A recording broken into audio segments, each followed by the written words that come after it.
Well, it's winter, so it still gets dark early. The cows are out of hay, I see when I pulled in the driveway. So I gotta get the skid loader fired up and get a bale grabbed out of the barn for them and put in the feeder.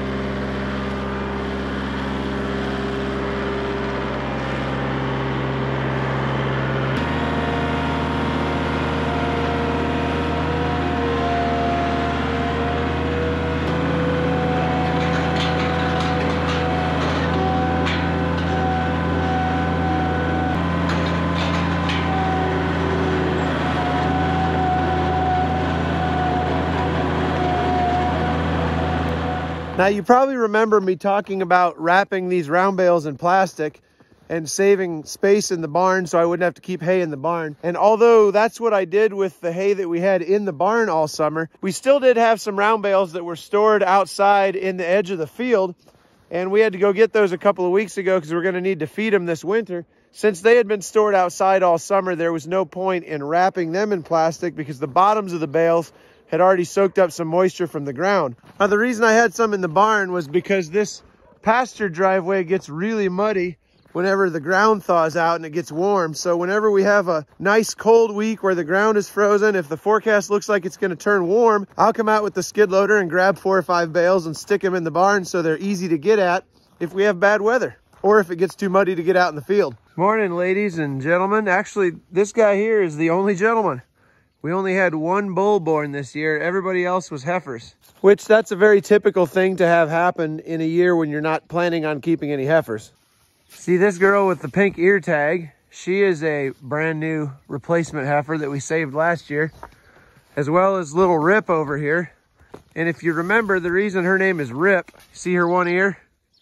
Yeah, that's my mistake. I accidentally ripped her ear when we were tagging her in the pasture when she was a newborn. And then laying down over here enjoying the corn stalks is the 3rd replacement heifer that we kept back this year. So her number is 217, which means she was born in 21. The first 2 digits are the year she was born, and then the last digit coincides with her mother's ear tag. So we can go over here and find her mom. There she is, 177. She is the mother of 217. 202 is another example here. She was born in 2020. And her mother is 92, who was born in 2009 and just looks amazing yet. She is a tank. You getting anything done this morning, big guy? Getting work done? I know, the romance business is hard, isn't it? Anyway, the bedding is in pretty good shape this morning, and they've got tore into that round bale that we put in last night, so I'm gonna head out. We got some cold, we got some wind now, but at least things are staying frozen. So it's a beautiful day to get the Freightliner out on the road and get some corn hauled to town. Let's get cracking.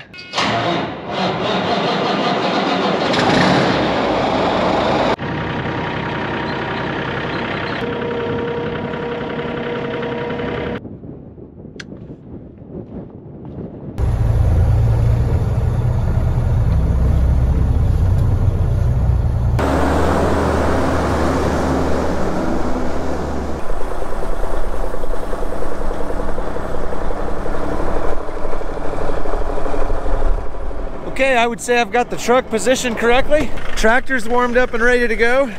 So I start the auger on the tractor first, and then I got to turn on the north bin. That's this bin right here. Speed up the engine a little. Then I got to turn on the south bin. So this bin back here feeds into this auger.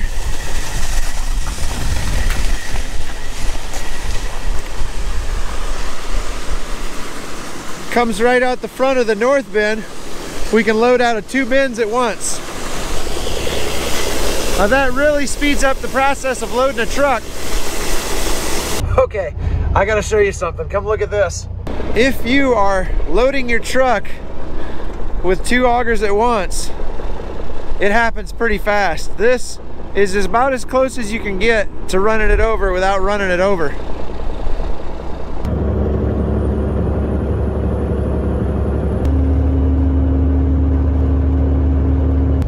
So here we are at Big River Renewables in Dyersville, Iowa. You can see the truck ahead of me is getting samples taken right now. One thing that I love about this place is the CompuWay system. They've got this tag that I just hang from my sun visor up here. And every time I pull up to the next station, whether it's the probing station or the scale, it automatically detects that tag and I don't have to hold it out the window or anything. And then it knows who I am and what I'm hauling and keeps track of everywhere that I go. And then I get a ticket printed out when I come back. I don't have to talk to anybody on the radio. I don't have to hold a tag out the window like I do down at ADM. I have to stick this tag out the window and almost touch a sensor with it. I mean, honestly, that's kind of a first world problem. I'm not really complaining about having to hold a tag out the window, but this is very slick, especially when it's raining or really windy or cold or something. Another reason I love this place so much is it's just such a nice, clean facility. They do a really good job of maintaining their equipment. Usually nothing's ever broken down, and there's rarely ever a line here. So I can usually get dumped real quick and get right on out of here. 4 minutes after we came off the inbound scale, I'm headed onto the outbound scale. Not bad.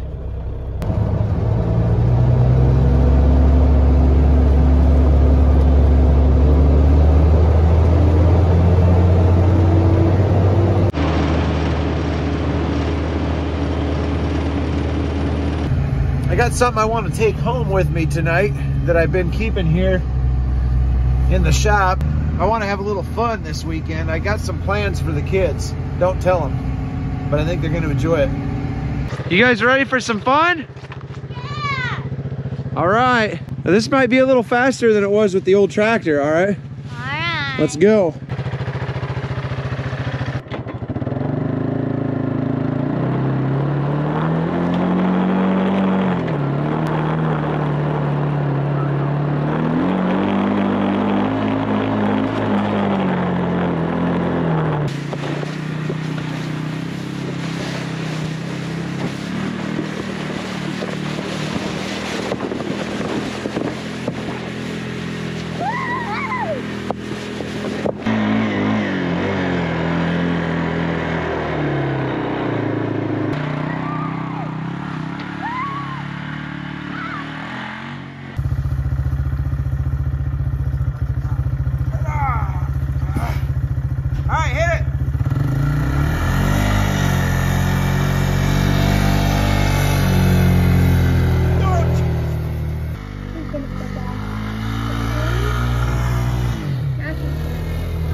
Welcome to my office. Quick question. Does your office have a 12-valve Cummins diesel under the hood? Maybe it does, maybe it doesn't, but mine does, and I love it. Do you know what this is?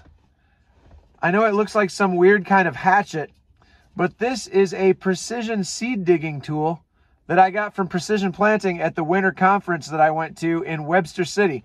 I went to one of the satellite locations. I didn't go to the main Tremont location, but I had a great time, and I came away with this. Now, if you know me, you know that I'm a total geek for planting corn. I want to do it as perfectly as possible. That's the first thing that we're going to do in the year that's going to make the biggest amount of difference in the end, is how are we getting those seeds laid in the ground and how perfectly uniformly can we get that done. It's not going to be long before we've got the planter out in the driveway. We're fixing things up, checking everything over, making sure that it's ready to go. That was one of the things they talked about and actually demonstrated at the winter conference was planter maintenance issues. Some of the most common areas that wear out on a planter. It was actually kind of cool because they had a row unit there that they were working on, and they actually showed how much slop it has with the worn out arms in it. And then during the presentation, they changed those arms and bushings out for new arms and bushings and showed what a difference it made in the ride quality of the row unit. A lot of these things just don't take as long as you think they're going to take. There was a table where they had a bunch of parts laid out that had a brand new part laid right next to a worn out part. That's honestly the way that I usually make my decision as to whether something needs replaced or not. If I'm looking at something and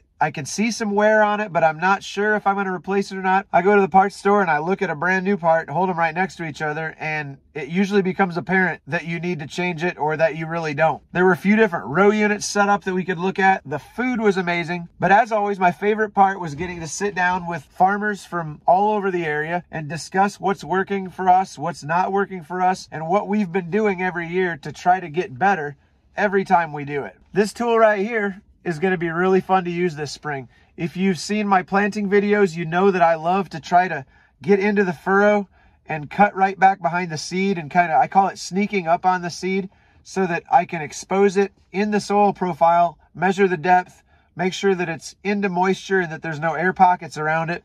This super sharp edge that looks like a hatchet is going to be just exactly what I want, I think, to do that. It's going to work really good.